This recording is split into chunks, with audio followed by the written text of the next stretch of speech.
This was meant to be a short video showing how I knit this balaclava, but that went down the drain as quickly as you can say Bob's not your uncle, he's actually your father.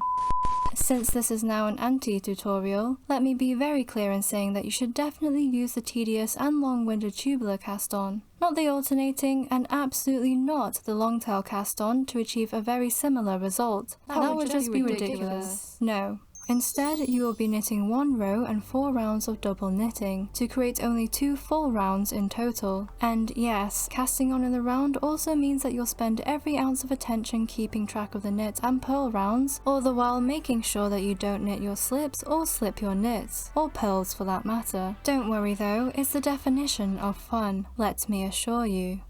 The many rounds that follow will be in 1 by 1 rib, how boring. Yawn. But of course you haven't cast on that many stitches. Luckily this is on purpose because you're about to make your life considerably harder by incorporating increases in a shapely manner.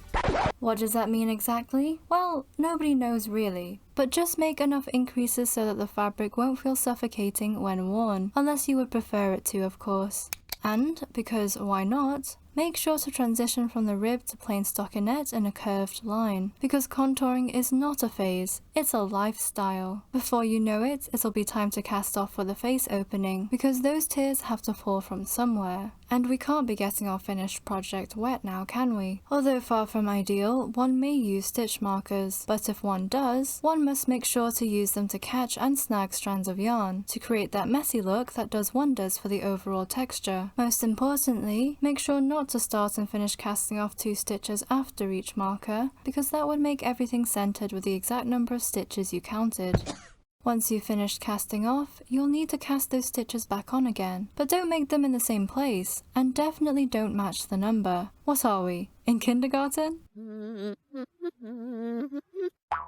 I mean, this looks terrible. After you finish with the opening, it's time to start decreasing, and you want to throw as many as you can into each round, because you already took so much care not to measure anything throughout this entire process. Again, this must be done in a shapely manner. The more confusing that sounds to you, the better. I found that knit together and SSK decreases were an okay option that can really be improved by switching out a left-leaning SSK for a right-leaning knit together decrease every now and then. I mean, check out this disruption. It's so wabi-sabi. And obviously don't do what I did by switching them back, because what was I trying to achieve? Order and regularity? Give me a break.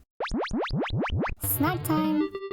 Okay, now, taking inspiration from the OG tank engine, we're going to cut off those decreases and continue in the round to form a chimney. We all need to blow off steam every now and then. Then cut the yarn and drawstring it together.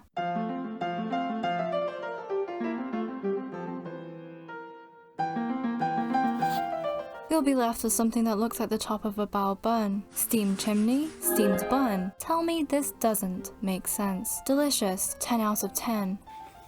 This looks so good. Now, if you're avoiding gluten, an alternative is to just continue with those decreases until you have a smaller opening.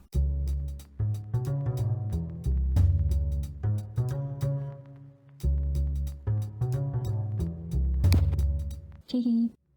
And then drawstring it all together.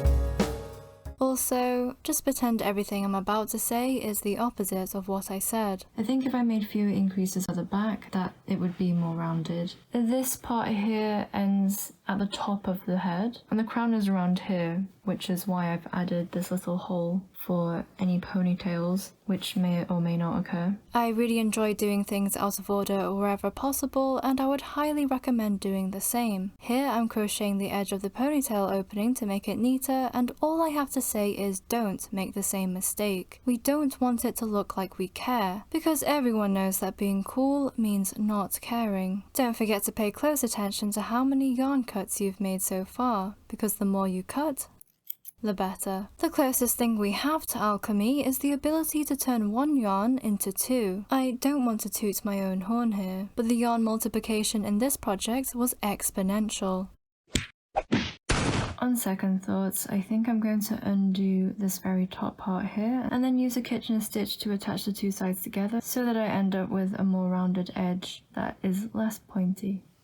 What I meant was that I felt that the top of the balaclava could be further improved using the Kitchener stitch. First, I marked where to unravel up to. I don't think I managed to snag any yarn while doing this, but there's always next time.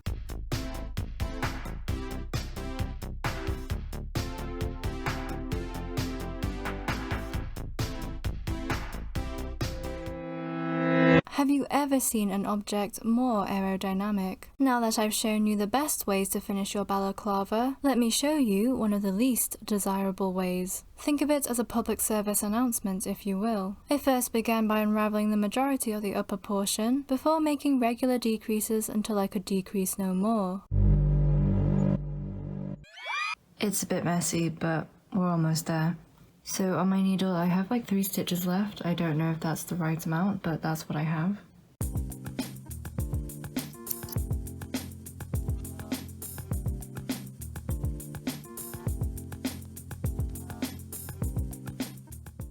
It's a bit pointy and it looks a little...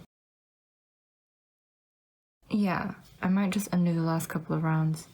I was a little disappointed with the outcome, as it didn't seem quite as bad as I intended, so I tried again. This time I frogged until I had a few more stitches available and then thread the yarn through.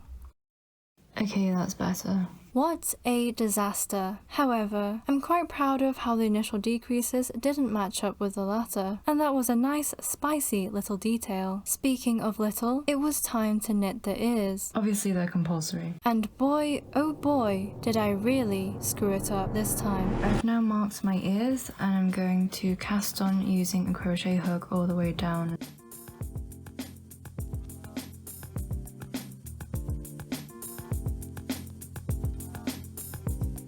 And this is what it looks like so far. It's basically just a triangle. And since it's a round, it's a bit more padded. So you can see this orange marker here is the column, and I have decreases on either side.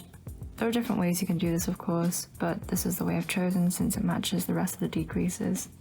I wouldn't advise that you do the same with your balaclava, simply because there is no greater look than bank heist chic, especially in this climate. Like, why would you want to look like an animal? Or worse yet, a comic book character / superhero? What are we? Regressive?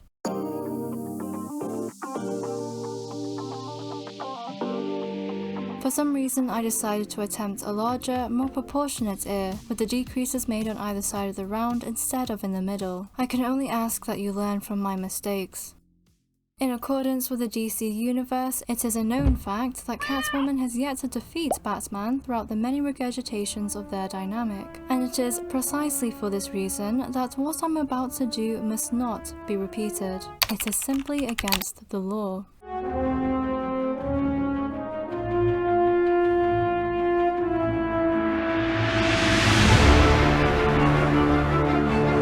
Lastly, whatever you do, do not finish everything off by weaving in the ends. Again, the more the better. And there we have it. I hope you enjoyed this ultimate guide on how to knit a balaclava, or rather how not to knit a balaclava. Peace!